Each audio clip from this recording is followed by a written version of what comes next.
anything, I just Google it as soon as Gene Key's sphere definitions, and then I will go and I'll see what's there. And so each sphere in your profile has a specific meaning to it or flavor to it. So I just wanted to read this one because it feels like that's what we came together to work with, was the culture sphere today.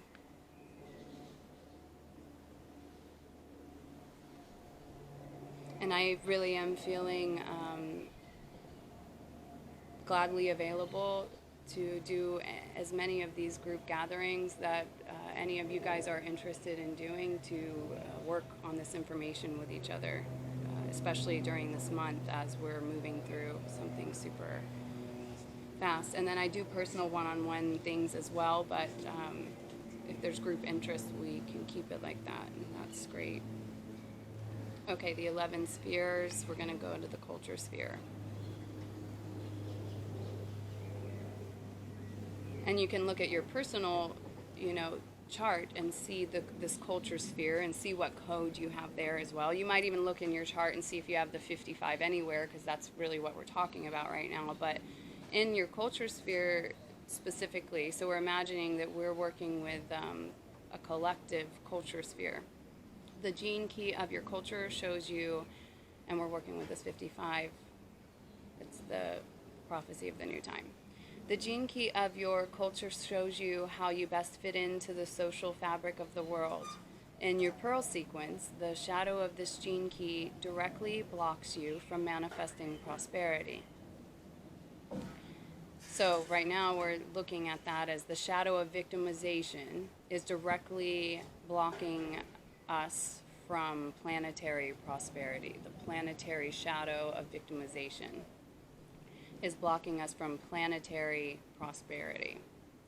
By working through the fear and the shadow, you can therefore open up a period of amazing growth in your life. The gift and city of your culture trigger the forces that catalyze your higher life purpose. They can also bring powerful new allies into your life to assist you in your purpose. Your culture also shows you how you are best designed to operate as part of a collectivity. It engenders material, emotional, and spiritual prosperity. Like, who's not in for that? I'm in. I'm totally in for that.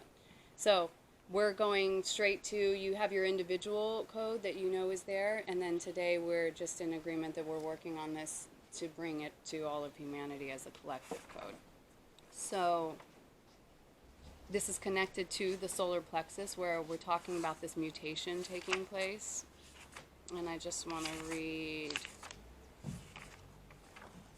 the two natures. Each gene key has in the shadow, it has a reactive and a repressive nature. So usually based on how we are, we're either a reactive outward person or we're a repressive inward person, whichever one. I was always a reactive one. I like to let that shit out, but Eduardo's a little more of a hold things inside. And so we work with ourselves within relationship to understand these aspects of ourselves, and to take ownership of our own individual processes and not project them on the other. This is kind of relationship 101, that we start to learn how to operate this way, where your stuff is your stuff and my stuff is my stuff, and I might take something personal for a moment, but I can check myself and get back into owning what's really going on within me, and then we can talk about it in neutrality and 0 point, and get really clear within ourselves and transparent. Okay, this is why we're talking about this. Gene Key 59 is the programming partner of the 55, and it's transparency. Transparency unlocks freedom. So what we're looking for here is, where in your life, in your individual self, are you not transparent? And what I like to imagine is like a crystal clear diamond. And so what we're talking about here is getting to a space of as a being of light where there's nothing to hide, and there's nothing to clean, and there's nothing left in there in the corners. Crystal clear transparency, because we're creating a future crystal clear civilization where there's nothing to hide, so that we're no longer playing out collective karma, which is basically what we've been seeing happening on the earth plane.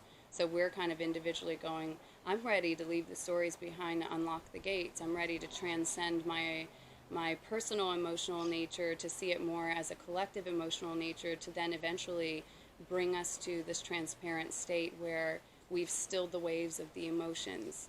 This is the evolution of our bodies and how we'll learn to work with the emotions. Okay, so transparency. It's about getting crystal clear within yourself, which of course means being crystal clear in your relationships.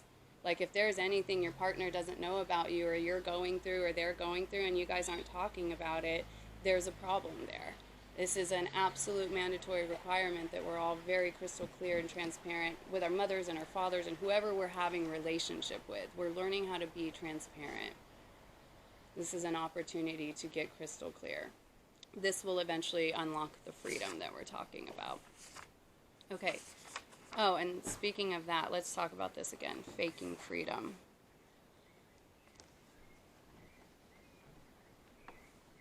Let's talk about faking freedom, because eventually we want to get into the real freedom. Well, before we do that, I want to read this part again. So I was talking to you about reactive or repressive. So you can maybe see which one you might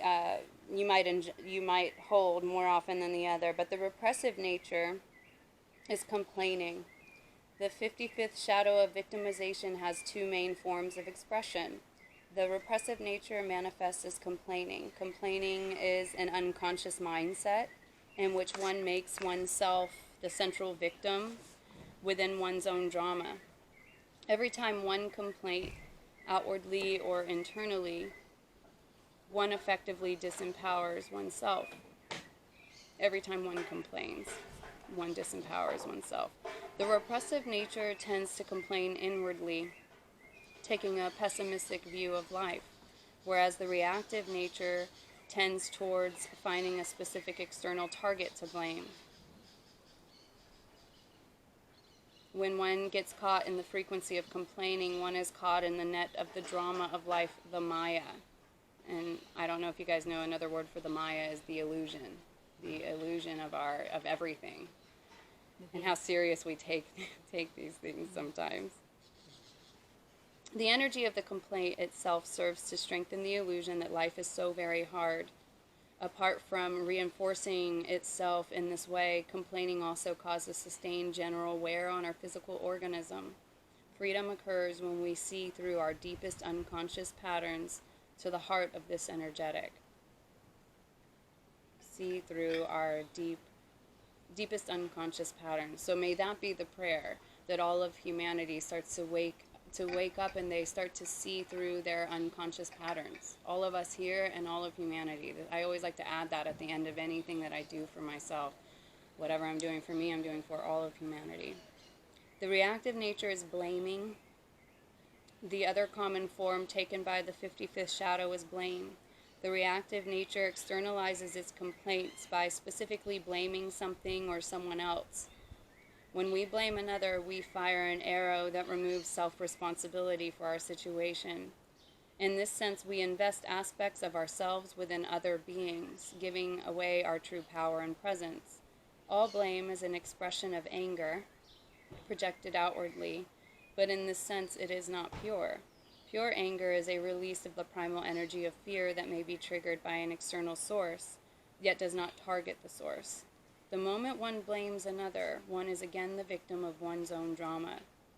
It is impossible to blame another for one's fate and simultaneously realize that one is simply an actor in a play.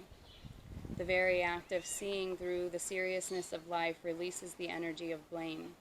From the reactive side, true freedom occurs when the arrows of blame are caught in mid-flight before they reach their target.